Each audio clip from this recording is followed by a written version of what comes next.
Okay, good afternoon everyone. My talk is about the stochastic quasi-geostrophic equation. This is a joint work with Professor Ochner and Xiangchan.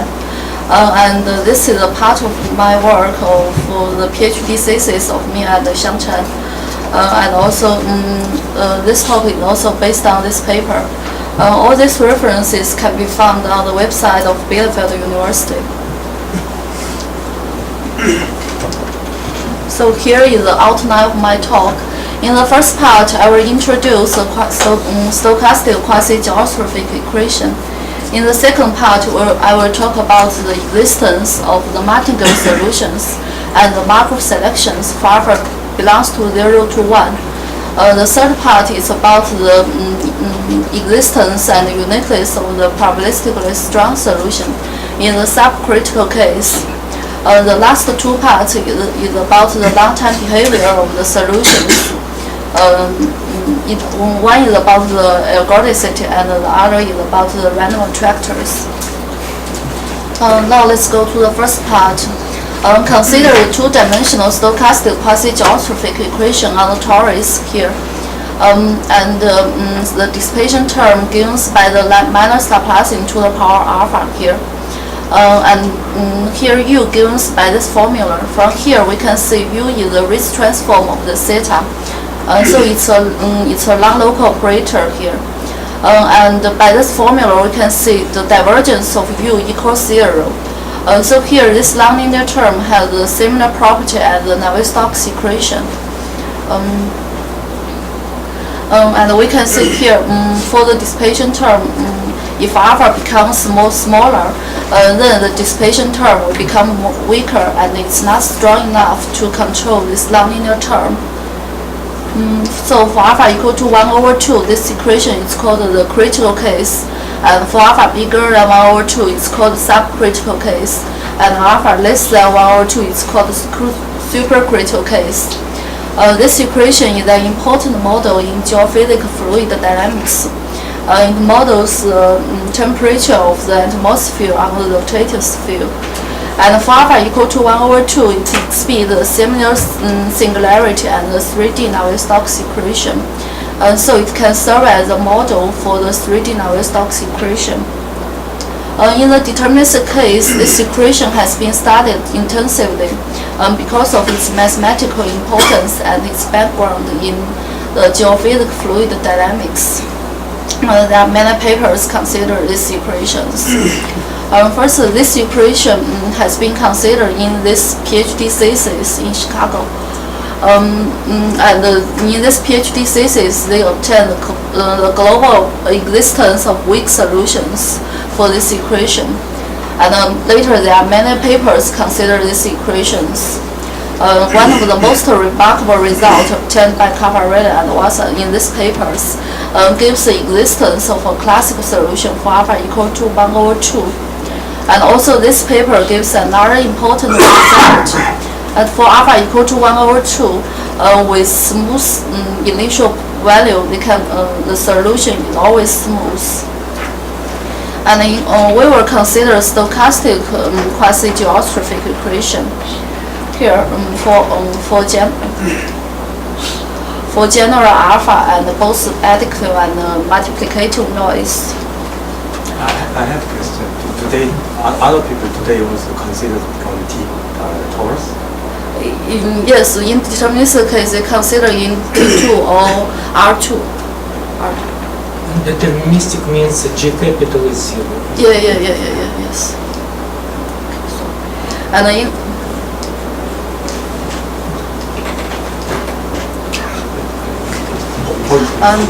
in our case, the stochastic perturbation given by this cylindrical Wiener process W and an operator G here. Now we come to the condition, general condition for this G. First, we use HS denote the standard Sobolev space. We use this denote the Sobolev norm here. We come to the condition for G. G is the mapping from H alpha to the Hilbert-Schmidt operators here. And the condition for G, first G is L2 linear growth with respect to theta here, and also strong continuous with respect to this theta here. This is our general condition for the nonlinear term, for the noise G. Now we come to the second part of my talk. It's about the existence of martingale solutions. So first I will recall the notions of solutions in the SPD. We call a solution is a probabilistically strong solution to this equation if for every probability space and given cylindrical Wiener process W, we can find an adapted process theta in this space, and also theta satisfy these equations.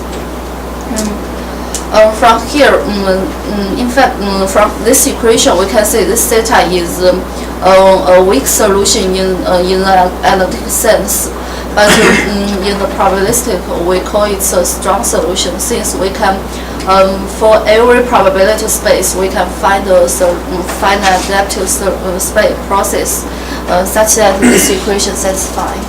Excuse me, phi is defined on the first. Yes, phi is. The fractional operation is a non-neutral variable. How do you define the fractional operation for functions defined on the first? Maybe could you give us a definition for the function integrals? Function. Definition of fractional operation. This is Brown-Wiener process. This. You mean this? Definition. I mean, the phi is defined on first, right? Yeah, but one way we can do it is by just define the Laplacian on torus and take the fractional power. That's an integral self-adjoint operator. You can do it. And here we also have this definition for the martingale solution. That means there exists a stochastic basis and cylindrical Wiener process, and also adaptive process theta, such that theta also in this space, and this equation satisfied. From here, we can see the definition for this martingale solution is weaker than this probabilistically strong solution. First, we can prove for alpha belongs to 0 to 1 under our general assumption for G. We can prove the existence for this martingale the existence of a martingale solution to the stochastic quasi-geostrophic equation. This proof, we use a standard method from this paper, just to do first consider the Galecki approximation, and then using the compactness embedding, and then we can prove the existence of the martingale solution. To prove the uniqueness of the solutions, we need to have the better estimate for the solutions. So we need to do the LP norm estimate here. So here we consider for alpha belongs to 0 to 1, and G satisfies the following two conditions. One is LP Lipschitz with respect to this theta here, and the other is also LP here. One is LP linear growth with respect to theta, and the other is LP Lipschitz with respect to theta. Then we can prove there exists also a martingale solution to this equation, and moreover, if the initial value is in LP space, then we have this kind of LP norm estimate. To prove this result, we can't use the Galecki approximation, so we use the convolution approximation and Professor Krylow's LP Ito formula to conclude this result. In general, if G just satisfies this condition, we don't know whether the solution is unique. So we don't know whether a solution can form a Markov process, but we can also still do this Markov selections. That means for this martingale solution, we can find a Markov family such that this can have the Markov property. To prove this result, we just apply an abstract result in Gordis and Professor Okuna and Shiten Zhang's paper to obtain this result. Now we come to the third part of my talk. It's about the existence and uniqueness of the probabilistically strong solution in the subcritical case. Consider for alpha bigger than 1/2 and G satisfy all the conditions above, and for P, here P will dependent on the alpha here, you can see. And also G will satisfy this Lipschitz condition with respect to the H minus 1/2 space. A typical example for this G is if we consider the linear multiplicative noise, then the G will, this condition will, all this condition will satisfied. Then for if theta 0 belongs to this LP space, we can prove the pathwise uniqueness for the solutions. Then by using Yamato-Watanabe theorem and this pathwise uniqueness, we can obtain the existence of the probabilistically strong solution to the stochastic quasi-geostrophic equation. And moreover, this solution will satisfy this LP norm estimate. And to prove this result, the LP norm estimate we obtain above is very essential to estimate the nonlinear term. Then under this we can obtain this this result.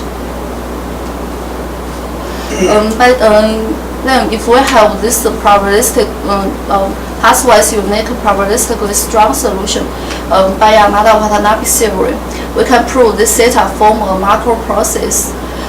Then it can define a semigroup PT.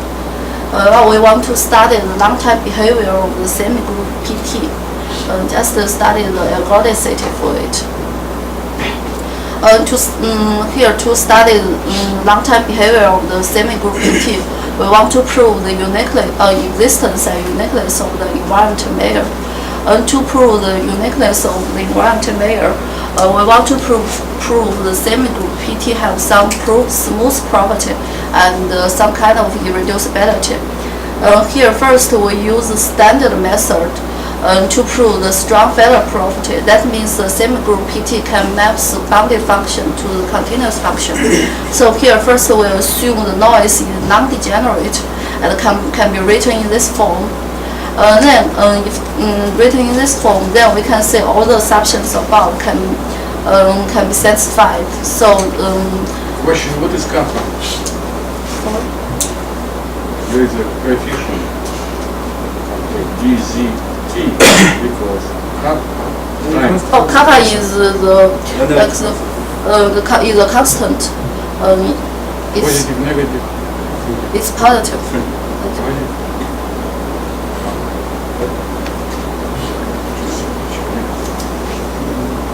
It's negative. Here maybe I think here maybe there's a Depend on your definition. here because here I think I miss minus here. Yeah, we consider under this assumption, all the conditions for G are satisfied. So under this assumption for G, the solution of theta will form a macro process. So we can study the long-time behavior, long-time behavior of the semigroup PT here. The reason, first we can prove the strong failure property for alpha bigger than 2/3 in this case.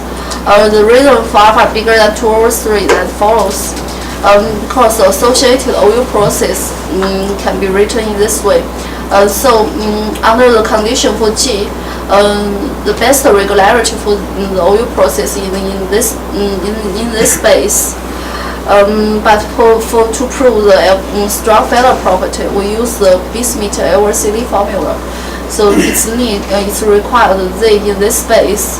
As a result, this should be bigger than this one. As a result, so alpha should be bigger than 2/3. Question: this line DZT in front of dW minus delta, is it applied to something or is it together?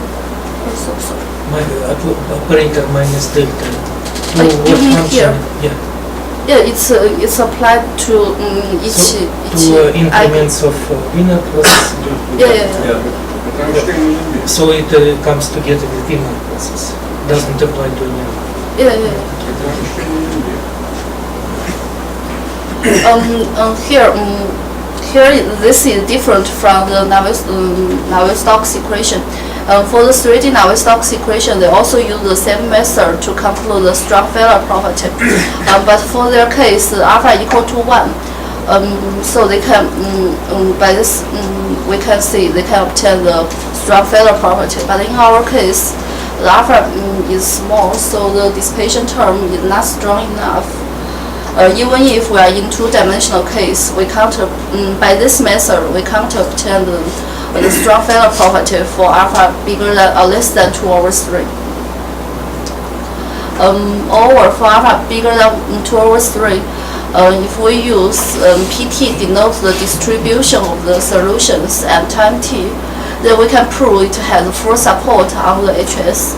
That means for every non-empty open set in the HS, it has strictly positive mass. To prove this result, we use the control theory to prove it. Now we come to this result for algorithmicity. Moreover, we can prove the existence of the invariant layer by using the Professor Krylov's and Bogolyubov's method to prove the existence of. Mine. But that Krylov was Was also a professor.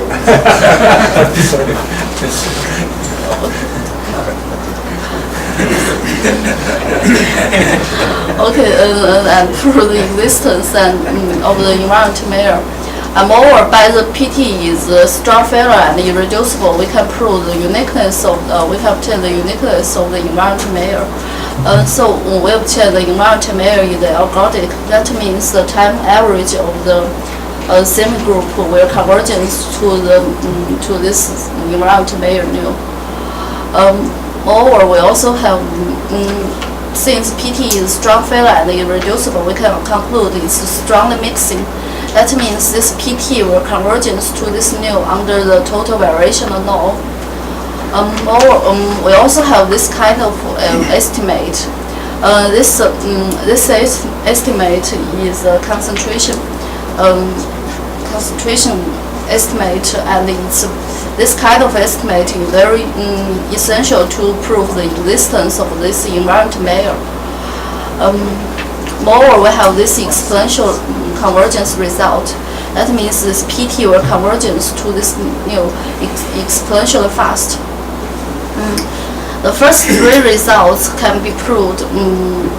We use the similar techniques at this paper for the 3D Navier-Stokes equation. And for this exponential convergence result, we use an abstract result in this paper. Just to find a suitable Lyapunov function here. And we choose the LP norm as the Lyapunov function, and then we can prove this exponential convergence result.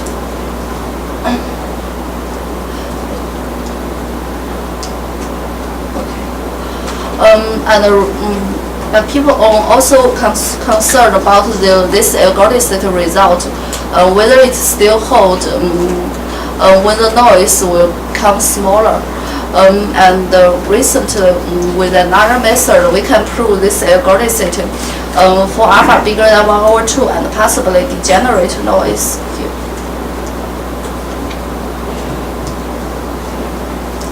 Now let's come to the last part of my talk. It's about the existence of the random attractors.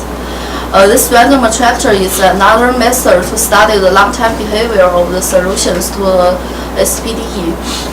So here we consider, so first I will recall some notions for the random attractors. Consider VT the family of Mayer-preserving transformations on a probability space. And moreover, VT is malleable, and when time equals 0, its identity and also satisfies this property. Then we call this omega and VT is dynamic system. And a typical example for this dynamic system, if we consider all the continuous function on R, and the P is the Wiener Mayer, then we just choose VT as the winner shift, then it will satisfy this all these properties here. We also have this random dynamic system, the definition for this random dynamic system. That means over this dynamic system, over this space, variable map phi, such that when time equals 0 is identity, and also satisfy this cocycle property. Here, this cocycle property should be satisfied for all time Ts and for all omega.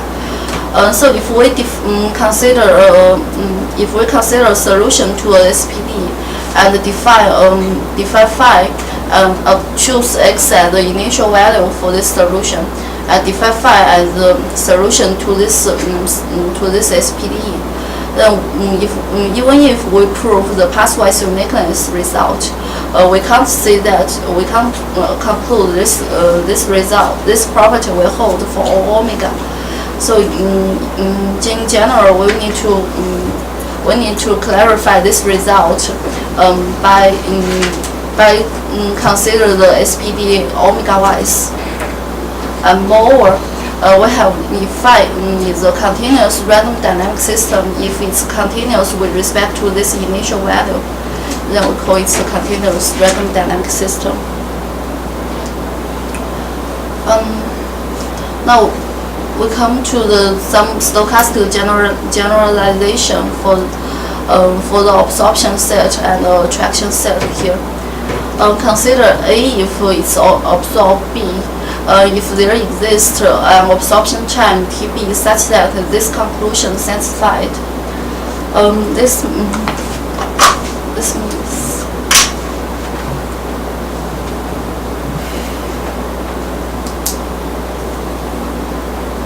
if we fix omega here, then we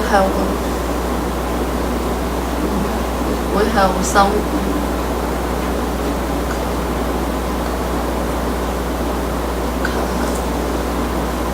A omega here. Then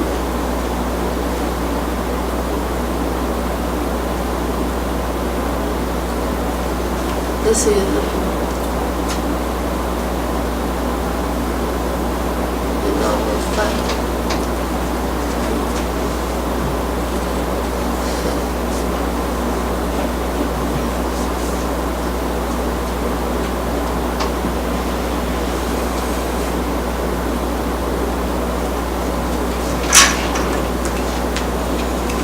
so we can see our this absorption set is just like in the pullback absorption, because in the stochastic in the deterministic, this is different from the deterministic case. In deterministic case, for an absorption set, we can in the set will not change with respect to time. But in the stochastic case, such a set may not exist. So in stochastic case, we'll consider an absorption set is a set absorb every absorb any orbit from -infinity, just like this attractor. So it's like a pullback absorption set. And also this attract set is also a pullback.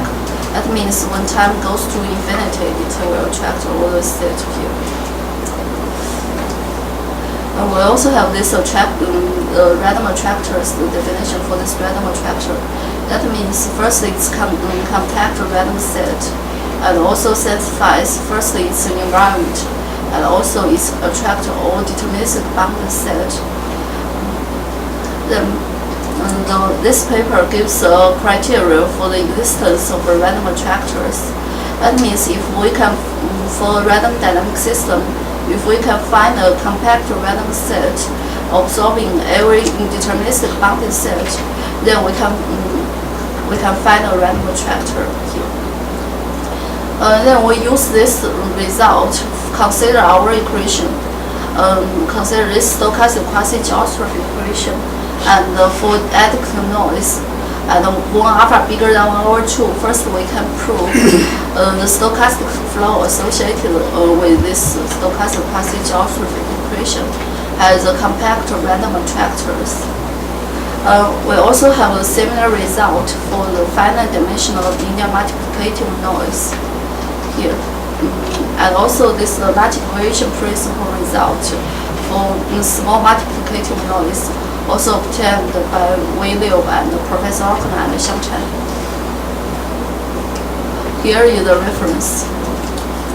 That's all.